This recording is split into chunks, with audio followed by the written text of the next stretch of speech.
Radhika office முடிஞ்சோடனே சரி கோபியை போய் ஒரு வாட்டி பார்த்துட்டு வரலாம் அப்படின்னு சொல்லிட்டு ஆஃபீஸ்க்கு வராங்க. வந்தவொடனே பார்க்குறாங்க. பார்த்தா பூட்டி இருக்குது. என்ன இது ஆஃபீஸ் பூட்டி இருக்குது அப்படின்னு சொல்லிட்டு அங்கே இருக்கவங்க கிட்ட விசாரிக்கிறாங்க. அப்போ அவங்க சொல்கிறாங்க, ஆஃபீஸில் இங்கே எதுவுமே இல்லைம்மா, காலி பண்ணி 3 வாரம் ஆகுது, பூட்டி தான் இருக்குது அப்படின்னு சொல்கிறாரு.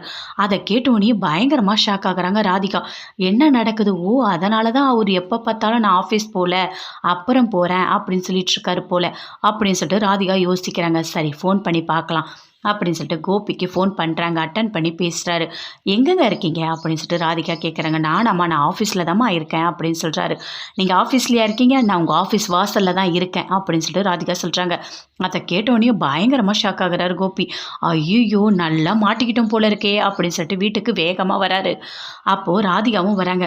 என்ன பேபி, என்ன ஆச்சு, என்ன ஆச்சா, என்ன பண்ணி வச்சுருக்கீங்க அப்படின்னு சொல்லிட்டு பயங்கர கோமா ராதிகா கேட்குறாங்க.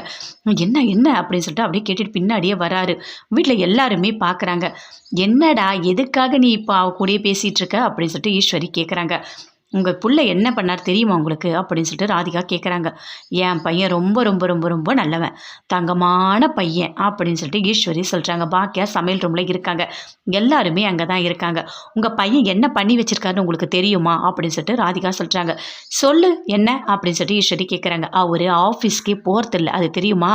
ஆஃபீஸை இழுத்து மூடி 3 வாரம் ஆகுது, அவர் சும்மா தான் இருக்காரு அப்படின்னு சொல்லிட்டு ராதிகா சொல்கிறாங்க. அதை கேட்டோன்னே ஈஸ்வரி பயங்கரமாக ஷாக் ஆகுறாங்க. அப்படியே பார்க்குறாங்க பாக்கியா, செல்வி எல்லாருமே.